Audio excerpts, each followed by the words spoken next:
Hi, welcome to day 5 of the PumpPanda MemeCoin challenge.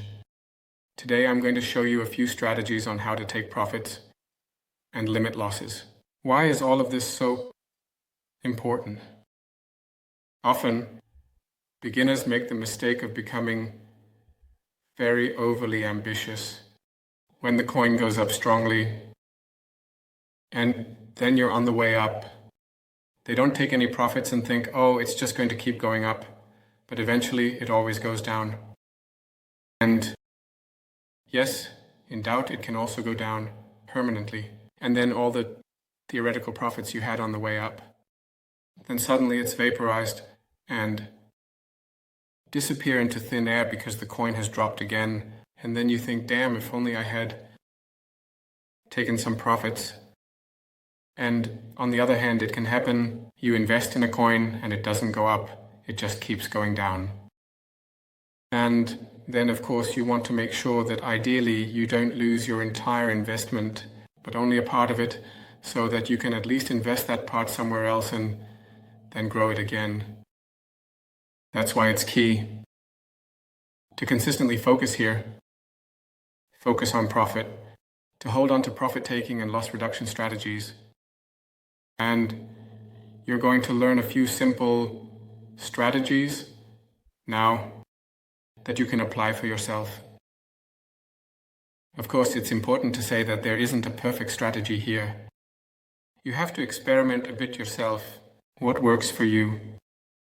Also, of course, with different coins, depending on the market cap as well. Is another strategy more sensible? I'll show you that in just a moment.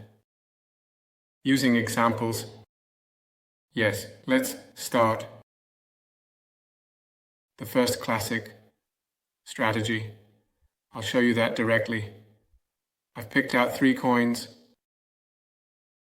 Let's dive into this coin. IFT. It's fucking time. The first strategy is the classic strategy. Take your stake out when it doubles. That means if the coin you invest in doubles in market capitalization, and thus your stake also doubles, then you take your stake out again. So let's say, for example, you would invest $50 in a coin.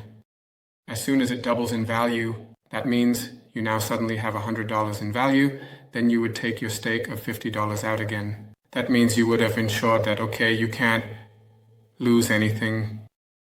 And if the coin continues to rise, then you might say, okay, if those $50 that are still in there double again, then you take half out again.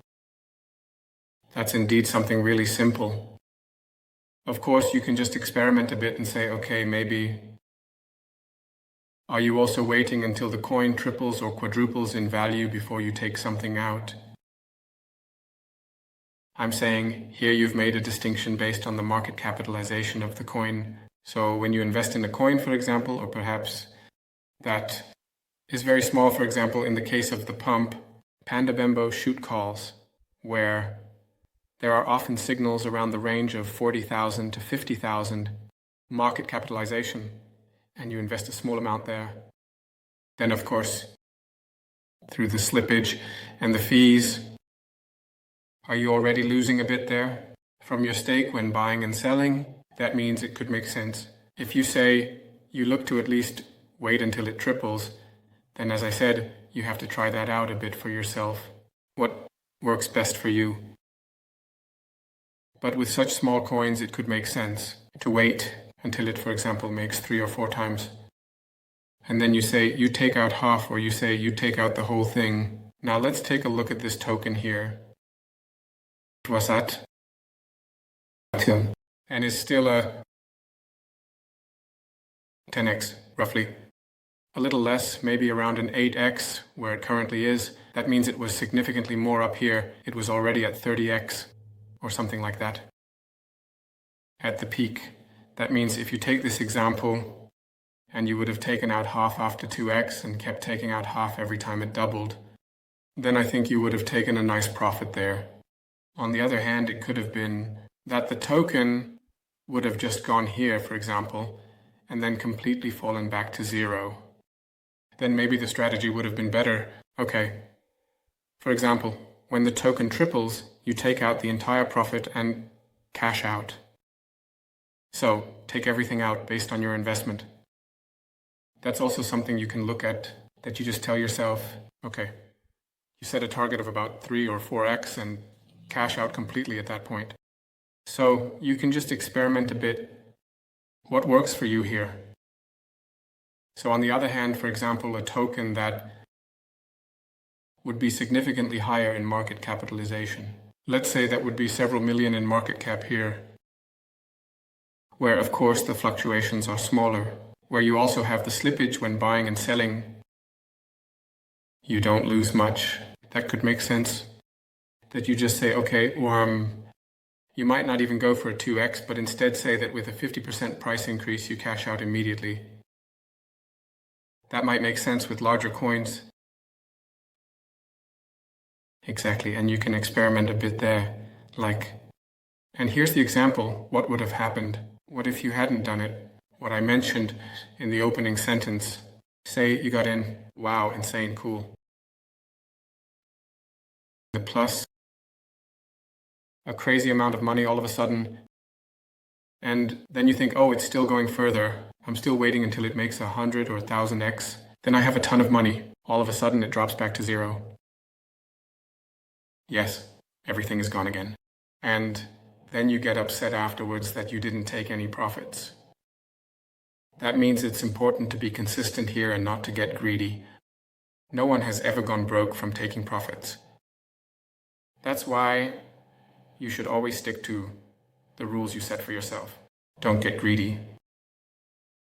You never know how high it can go. It can go down and fall at any time, especially with this small price. Coins can quickly go back to zero. That means it's really, really important to secure your profits.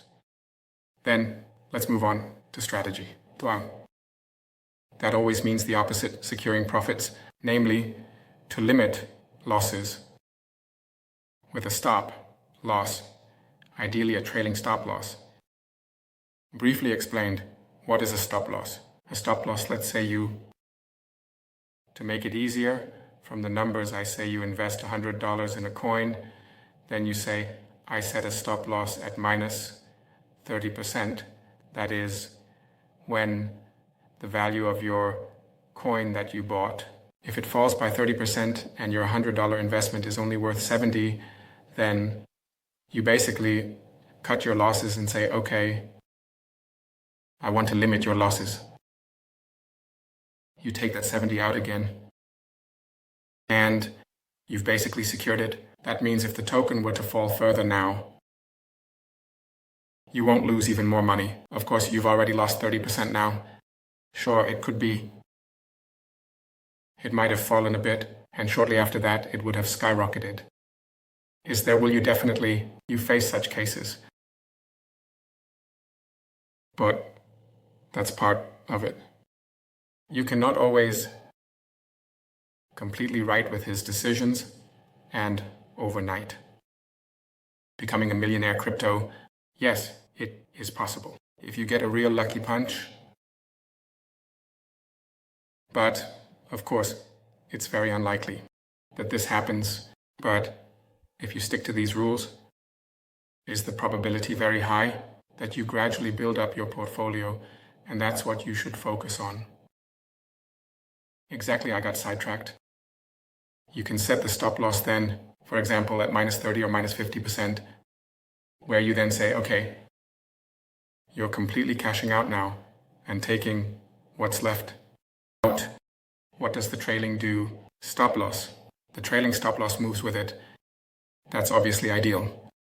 Let's say you would now say minus 30%.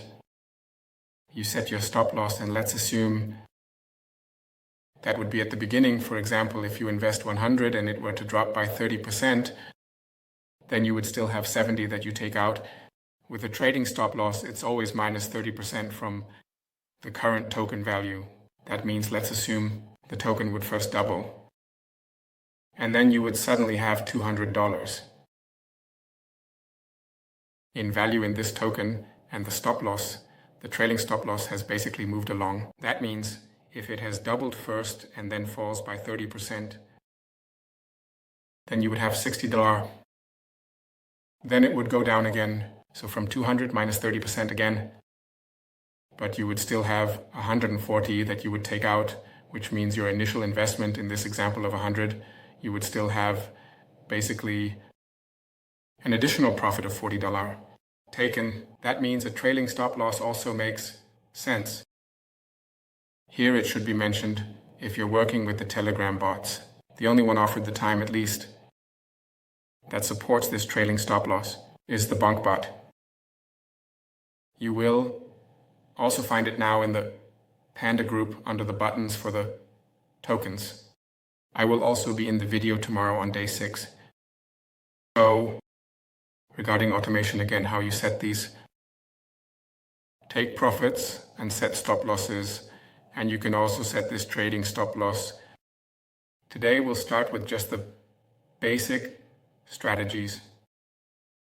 That's the case here. The example, the token goes up, and you have a stop loss, and it might be set here in this range, whether it falls over 30 or 50%, triggered, and you exit, and then it just skyrockets again, but even here you can't be sure how much it goes up. And yes, that's why it's maybe better to do a little bit. Take profits here and limit your losses here, because it could be that I never went up from here. So that's another strategy for this trailing stop loss. Then the third strategy, which you should actually always stick to in my recommendation now, is a diversification strategy. That means you should never invest too much in a single coin. Investing, of course, it could be good. You go all in on one coin. Your portfolio is $1,000 with which you start. You put everything into one coin on one card and it skyrockets. Lucky punch, cool, did you make a lot of money? But of course you can also go down and suddenly your $1,000 are worth nothing. And then it's obviously bad. That's why it makes sense to diversify and spread the risk, but also of course to spread the opportunities. And such a rough recommendation would be approximately a maximum of 4 to 5% in one coin. That means, for example, if you had approximately $1,000 that you want to invest in total, so that would be a maximum of $40 to $50 that you would invest in one coin. And in this example, you would then have the opportunity to invest in about 20 coins at the same time. That means you're automatically spreading your risk. If a couple of these coins then drop in value, it's not that bad, because among those 20 coins, there will surely be some that go up. As I said, it's also important for you to take the profits when you can that go up. So that was strategy 3. And strategy 4, it would be great to automate the whole process for buying and selling, either with the Telegram trading bots, where you can set things up automatically. Okay, you buy the coin automatically. You automatically set a stop, loss, or a take profit, and then take profits automatically. That means you're kind of protecting yourself